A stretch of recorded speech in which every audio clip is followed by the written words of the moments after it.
Welcome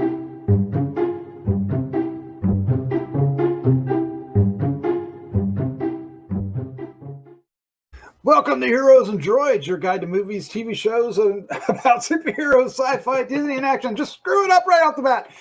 From Marvel to DC, from Star Wars to Star Trek, from James Bond to the Fast and Furious, we will review theatrical films and streaming delights you care about most. And we are very excited to start off the new year a few days early, talking about the book of Boba Fett, Episode 1. We've been anxiously awaiting this particular show. So I am your host, Doc Rod, and joining me tonight are my co-hosts, starting off with podcasting rockstar, international cosplay queen, Vanessa. How you doing? This is the way. No. Oh, wait. Wrong show. Wrong show. Doing good. Ready to talk Boba Mandalorians. Also joining us tonight is award-winning filmmaker, Christopher G. Moore. I think I need a protocol droid. I think we do. I think we do. We need a protocol droid for you in case for anything that needs to be pronounced properly. We need an Astro Tech to bring us drinks or Astro. I got your Astro Tech. Oh my gosh! All right, let's introduce comic book artist and co-host of Decades of Horror, the one and only Chad Hunt. How you doing, sir? Yeah, I'm good. Sorry, I can't save that. I can't save it. I can't save anything that went before me. Yes, Slimo. Oh man, Slimo. My mother was a Slimo. My father was a Slimo. I'm a Slimo too. My Slimo before me. Oh my goodness! All right, what we're gonna do tonight, folks, is we're gonna give you our first thoughts, our initial impressions of the show. Then we're gonna get into spoilers and discussions, and then we'll wrap things up with a recommendation, our score, and our favorite scene. That's going to be very exciting. So let's get into it. Well, before we do that, though, I want to recommend that you subscribe, like, and share. Well, that's the wrong one. But anyway, do that, and we'll be incredibly happy. And, of course, we want to hear your comments down below. But what are we doing tonight? We are doing the book of Boba Fett. We've been waiting, a year for this? Oh, my gosh. Mm-hmm. Episode 1, Chapter 1, Stranger in a Strange Land, available streaming December 29th, 2021. And the rest of the episodes will be in 2022. Directed by Robert Rodriguez and written by Jon Favreau, based, of course, on Star Wars by George Lucas. The cast includes, but is not limited to, Temuera Morrison. Do I say that right? Temuera? Pretty close. Yes. Pretty close. Ming-Na, Matt Berry, David Pasquesi. Pasquesi. Pasquesi. I think it's Pasquesi. Mm-hmm. I'm not going to go there, and Jennifer Beals. I wish the Slatman was here because this is probably the shortest synopsis we've ever seen. Boba Fett holds court. Simple, sweet, to the point. And of course, we do get some flashbacks as the image shows down below. All right, let's find out what our first impressions were. And you know what, Chad, as our newest member, what was your first impression of the Book of Boba Fett, Chapter 1? I was very, very happy to watch this. I couldn't imagine what the storyline might be because I stayed away from anybody that had theories and everything. And it was way different than what I expected, but in the best way possible. We get to, we're not doing spoilers yet, are we? But not yet. Okay. Anyway, I liked it a lot. It was cool and everything. No, it was really good. There was a lot of stuff in there that answered a lot of questions about Boba Fett, and I really, really enjoyed it. Good writing. It was shot beautifully. It just, you felt like you were back in Star Wars, the original trilogy. Oh, wow. Nice. Again. And it was just awesome. It was awesome from beginning to end. I like that. It did feel like you were back in Star Wars. I like that description quite a bit. Vanessa, what was your first impression of the Book of Boba Fett, Episode 1? What we got, I had no way to expect. Like what Chad was saying, they did a really good job of not giving us too many spoilers along the way. And what Rodriguez said about the trailers only being the first half of the episode. He could have said like the trailers comprise 5 minutes of all the episode, because there's so much more they packed into this. There's so much information. There's so much backstory. There's things I didn't really expect at all to see and to learn about Boba, or that I thought I would want to know about Boba. But there are things that we are shown that I really wanted to know after I saw it. Yes. Yeah. So yeah, and Fennec, we cannot forget about her. She's a badass, and she really shows it in this episode. And how long was this episode? What, like 40 minutes, 39 minutes? I needed that 38 minutes, yes. I needed that other 29 minutes. Yeah, I needed a full hour-long episode, because I'm really interested to see where this is going to go. It didn't quite strike me like the banger that Mandalorian was when I first saw it, but this one I feel like it's just going to continue to like pick up steam and give us more Boba goodness along the way. Yeah. Boba goodness. I like that. All right, Christopher G. Morris, sir, what was your first impression of the Book of Boba Fett, episode 1? Vanessa's enjoying the boba tea. Give me that boba. Boba tea. Hilarious. This, there's something that happens in this episode that I've been waiting 38 years to find out. Yes. That's all I'm going to say. As a true geek who, well, I don't want to say anything because it'd be spoilery. But anyway, I've been waiting 38 years for that. I'm really enjoying it. I mean, this doesn't have like the big reveal like we had in the end of Mandalorian. The first episode of Mandalorian, but anything's not going to be on the level of Grogu. Yeah. But it is very interesting, how it ties in to the original trilogy and the prequels, and we're getting a little bit of interesting background around the Boba character to see where, even though we got implications of how things happen, we get more details around it, and I like that, And normally I'm not the big person about that, because I think that's why some people had problems with the prequels. Is like, oh, it explains too much. But yeah, I really enjoyed this episode. It has a little bit of slow pacing, but it ends with a wallop by the end of it, and it's got some really cool shots. There's a really cool shot inside of the helmet, looking at as the two suns go by. I mean, there's some really cool shots, and you can definitely tell Robert Rodriguez is having fun, doing his directorial style with some of the action, and also some of the production design's kind of cool too. So, and there's a lot of Easter eggs, as you'll find out when you watch our Easter egg episode. But overall, yeah, I really enjoyed this first episode, and it makes me interested to see where it goes from here. I like that quite a bit. Yes, I found this episode to be a great first episode for a TV show, right? It actually begins with our characters, the ones we know we're going to follow, and is actually developing our characters. Now we got to remember, right? Boba Fett only got 4 minutes in the original trilogies, right? 10 minutes, less than 10 minutes, right? And then we've got a few episodes in Mandalorian that we really don't know a whole lot about the character other than that. So I really appreciate that they're spending time to show his resolve and show his character. So I'm digging it. I agree that with a lot of people that are criticizing this episode, that I didn't get the bang out of it. You didn't get that punch. But I don't personally. I don't care.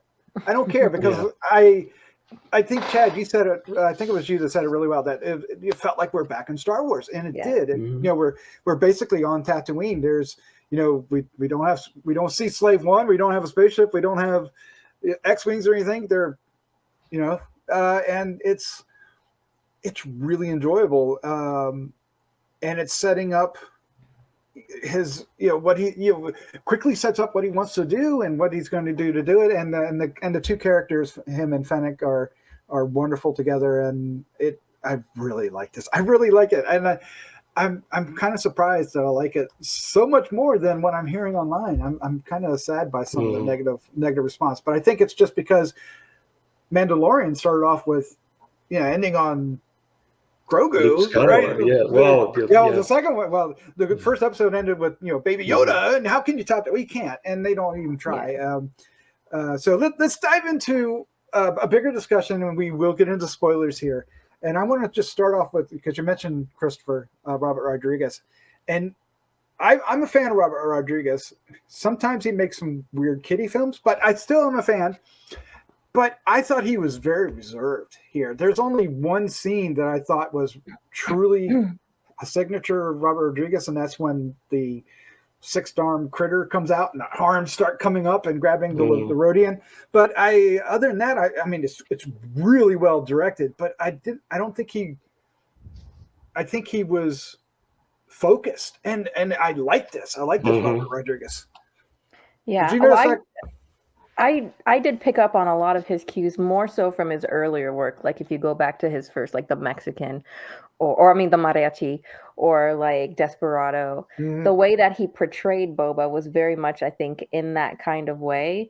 And I really enjoyed seeing that. And I really like seeing his work anytime he's been able to kind of collaborate with Filoni and Favreau in this Star Wars universe. He really just kind of fits right in, especially when he gives that Western bent to things. That fight with the, what did you call them in our Easter eggs, the ninja guys? That was completely unexpected and really, really badass, and showcased one of my favorite things that they brought back, which is, Star Wars fans everywhere will hate me for this because I don't know their names, but those pig guys. Gamorrean guards. Gamorreans. I loved seeing them. Did you not think that they were more naked than before, though? They were. Very exposed. Definitely were. No shirts. Well, they were like that in the fighting ring. Were they? Okay, because they look very exposed. Well, but here's the thing that I love about what Filoni and what's his name have done with Mandalorian, Favreau, is because, and even Filoni's done that with the animated series, is take certain elements that might have been kind of clunky in the original trilogy or the prequels and made them cool. The Gamorrean guards have always been, I mean, you're like, why are they protecting anything in Return of the Jedi? You know what I mean? Because they're just they're goof. I mean, they're just pig people. Yeah, and they don't seem like they could be agile. But these guys come in and basically save Boba's life. Yeah, they do. And they're really badass. This badass. I mean, I was like, that's what I love about this series. They take certain things and they turn it on its head, and it's like, that's why I keep saying, like, I feel like they could probably redeem Jar Jar Binks if he showed up, in this universe. You dog, you dirty dog.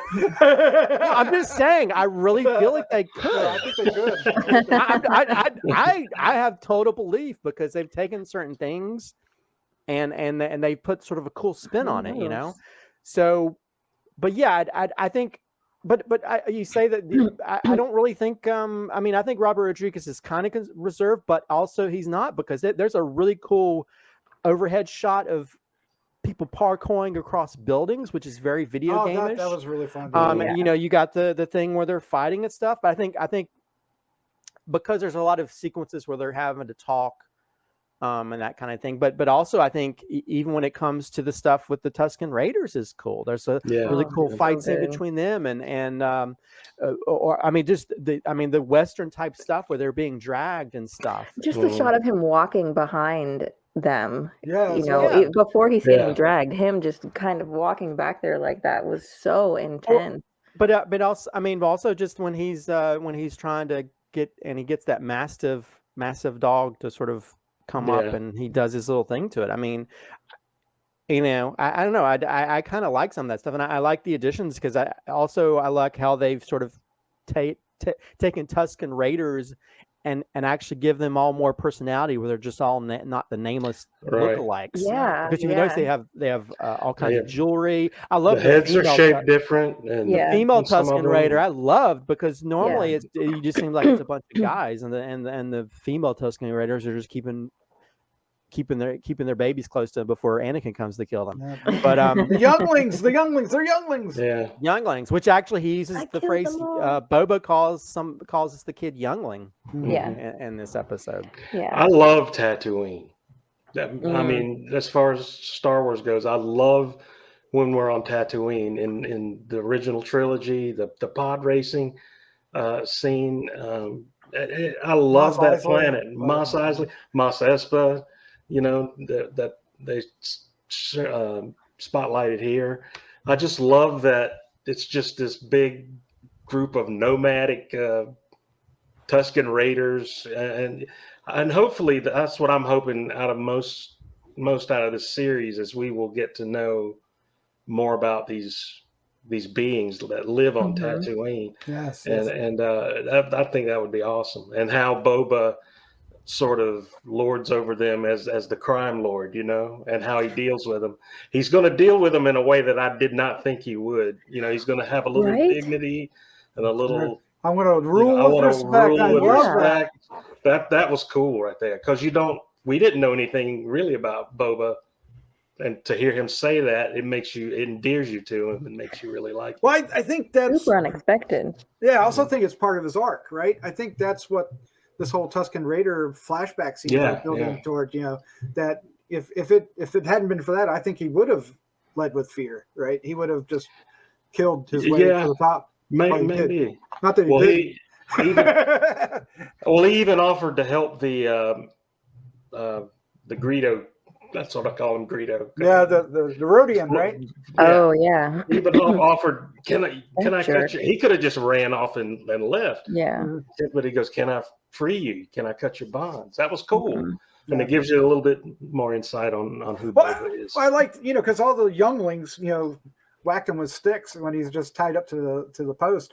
But when he gets free, he has the opportunity to, whack that one youngling. Yeah. And he doesn't. And it creates this interesting bond between him and the youngling, which bears fruit later on in the episode. I really like that. I like it when they do come back and he's walking by himself, right? Even though he's holding the chain, but he's still walking by himself, and the dog's by his side, the little alligator dog. And whatever the name is, Christopher, you have to tell me what the name of that animal is. Massive. And and of course the leader of the Tusken Raiders, for lack of a better term, hands them the little water rocks or whatever they are. And I just really love the character building in this. But I will say, Christopher, who's going to be the mayor?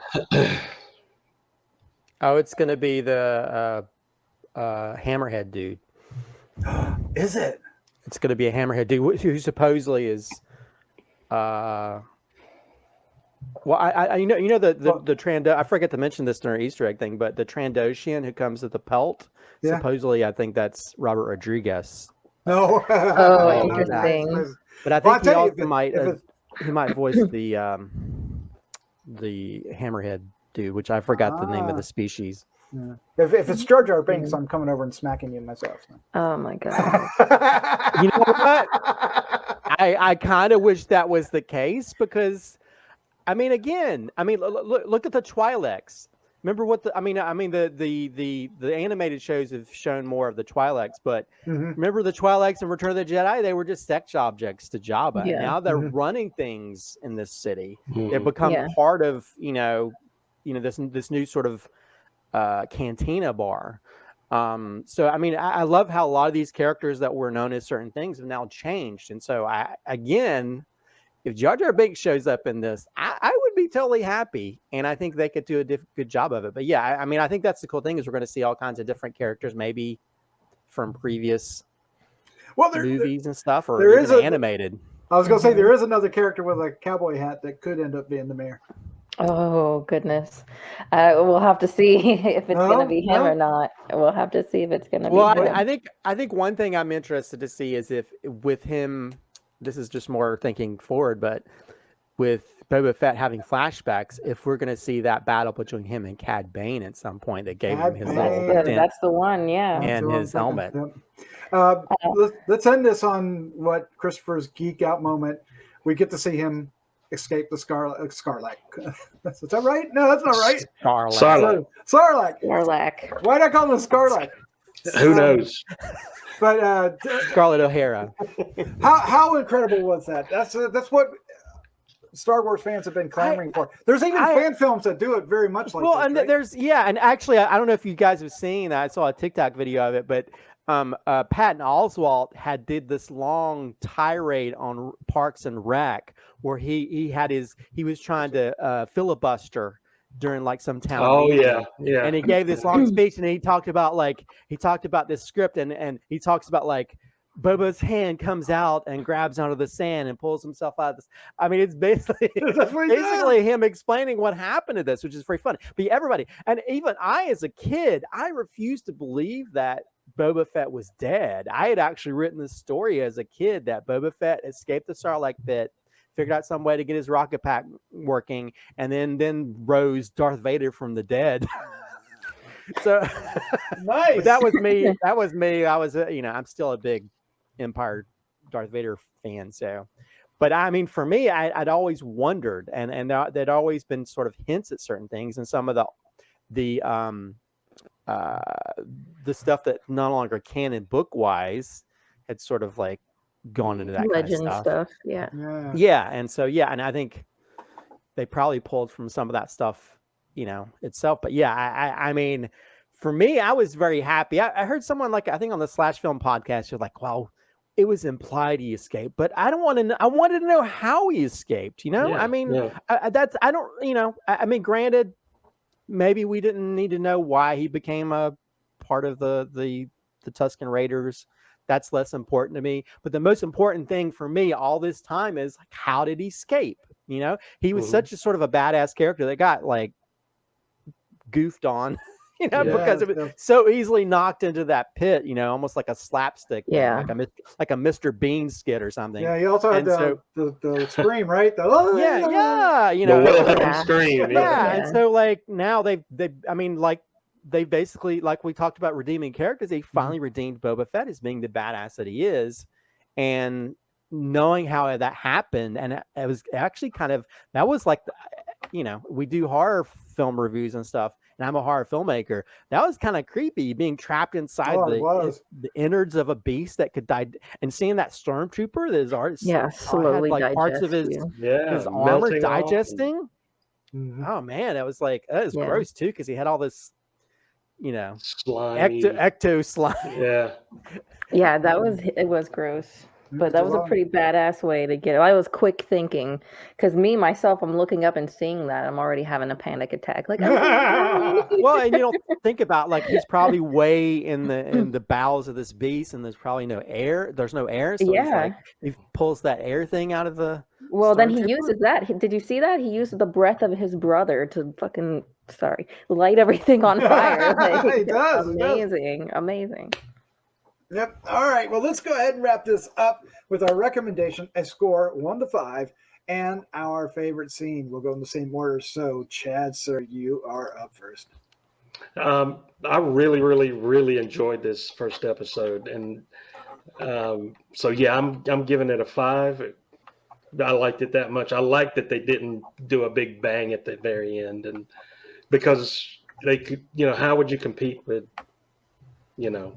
Gorgo, and so it was. I thought it was a smart thing not to go with any big gigantic reveals, or him escaping the Sarlacc and all that was good enough for me, and establishing himself there at Mos Espa was good enough for me. It just set everything up, and I was just engaged the whole time, and I loved it a lot. So this is a 5. If it gets better than that, we'll have to up the. Now we'll have to make it. Up the stars to a 6 or 7, maybe. But all right, did you pick a favorite scene? Favorite scene was I don't want to say the Sarlacc pit, because I know that's what everybody else says. but yeah, I mean, like Christopher was saying, that's what everybody was waiting for. So and they did it very well, and it made sense, and it was very well done. So kudos. Yes. Vanessa, your recommendation, your score and favorite scene? 1000% recommend you watching this if you love Star Wars. Absolutely. We didn't get into it, but Fennec Shand is a badass. Yes, she is. I'm very interested to see how much that is going to play out against Boba's kind of more diplomatic respect approach, and her more let's kill them all approach. So I'm interested to see how that dynamic is going to play out. I'm gonna give this one a 4 only because I really need room to grow because I feel like the show is just gonna get better and better as it goes. I agree with that. Yeah, so I'm gonna give it a 4. Now, favorite scene is a little difficult. One of my favorite lines is when Boba tells Fennec when she's going after the 2 ninja guys alive, and there's 2, so you know one is I coming love back that. alive. I love that she kicks the other one off the roof. I love that so much. And Ming-Na Wen is almost 60, and she's kicking some ass, like for real. Like I know there's a lot of special effects people and stuff, but dang. But my actual favorite scene is it's kind of one into the other, but it's after Boba has killed that 4-armed monster guy, and he pulls up the chains like this in front of the Tusken kid, and he just holds the chains up and he looks at him.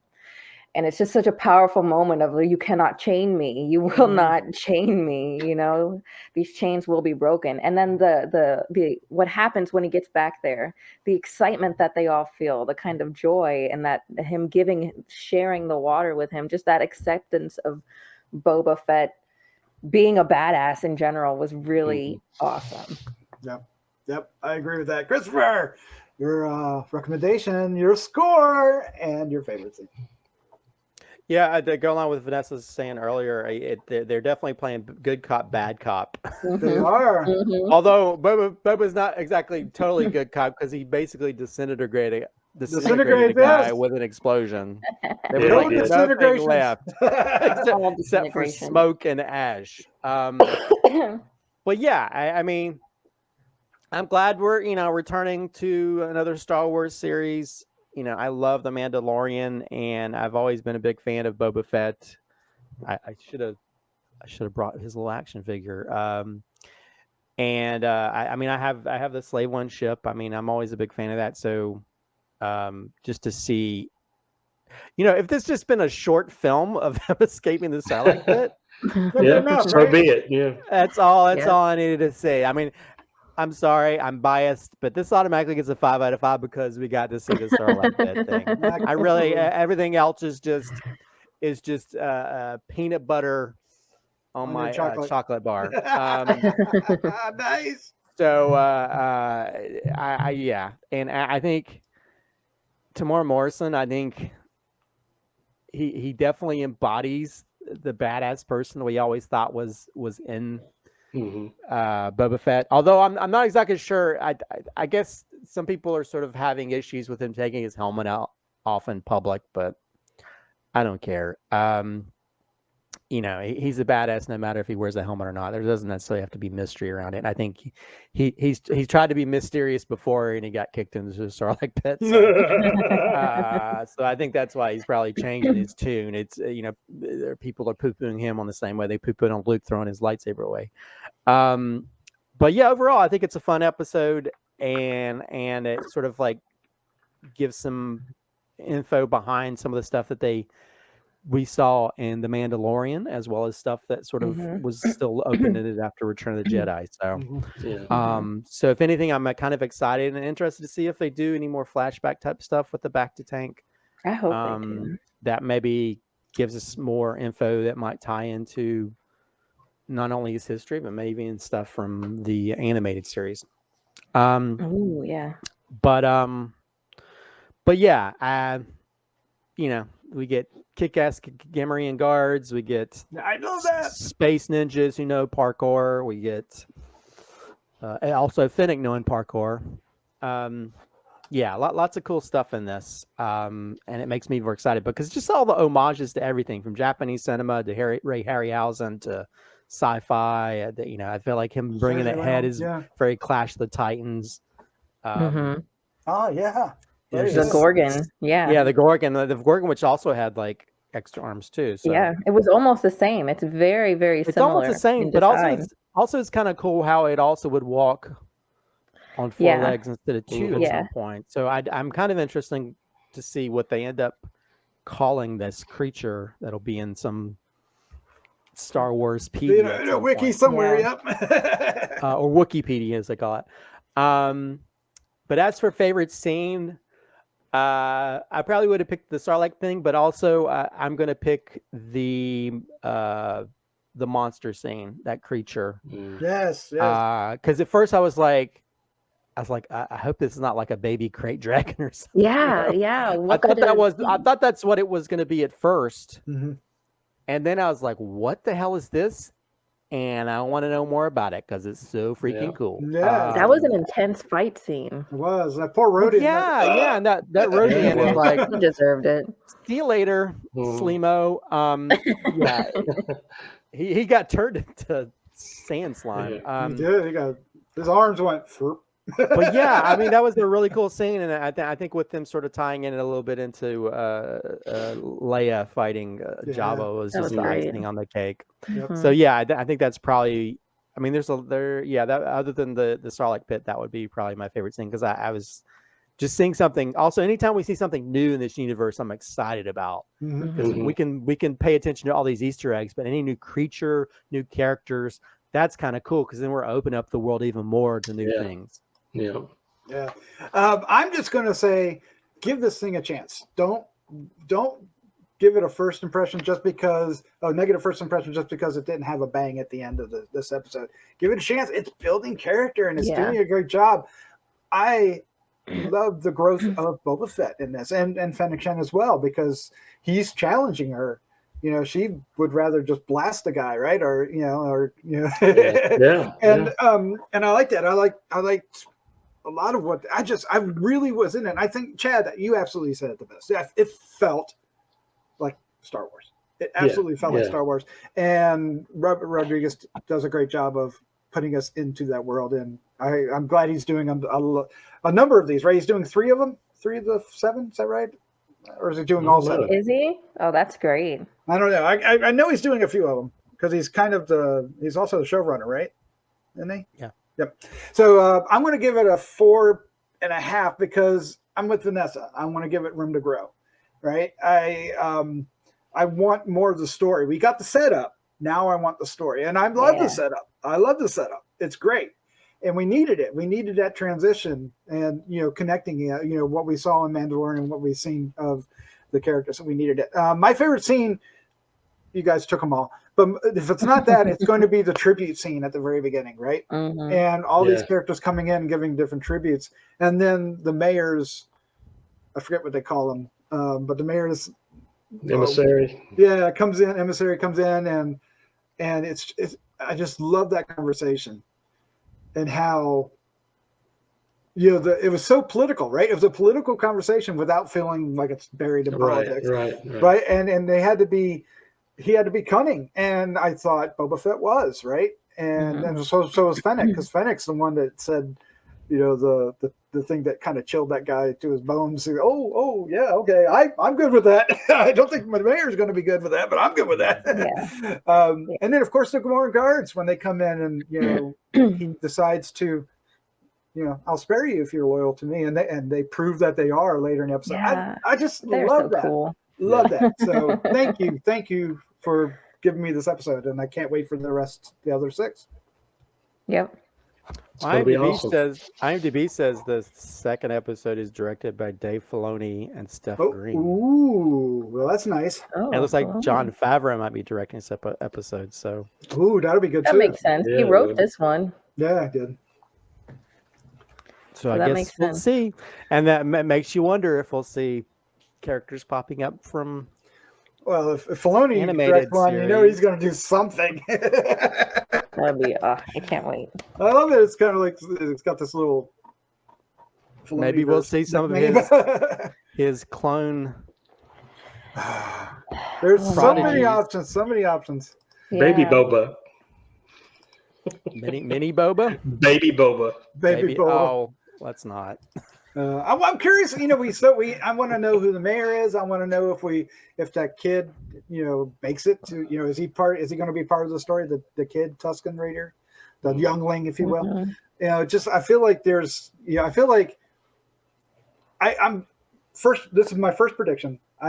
He's going to get in a jam, and the Tusken Raiders are going to save him. Oh, we're definitely going to see more of them. Yes. For whatever reason that we do, but If you pay attention to the end credits where they show the production pictures, did you notice the one where Boba Fett is on his throne and there's a plate with the C-3PO head on it? Oh no, I didn't see that. No, I didn't see it. Or a C-3PO type droid head on it. So yeah, protocol droid. will we see like a? I don't think C-3PO show up, but will we see like him? A type of? That would be fun. Yeah, we've seen other versions of them. Usually they're silver or black. We've seen a black one or a silver one, right? Yeah. But anyway, we gotta get on. We're almost twice as long as the episode. So let's get out of here. Chad, Vanessa, Christopher, thank you for joining me. Also, Christopher, you did an episode just with the Easter eggs, so be sure to check out. There'll be a link down below. But thank you guys for joining me. This was so much fun, and I'm been looking forward to it, and now I'm looking forward to the next 6 weeks. Oh my goodness! Thank you. Yeah. I'll have to go rest in the back to tank until next week. Yeah, so Jabba's spa. All right, guys, let's say goodnight. Good night. Good night. Good night.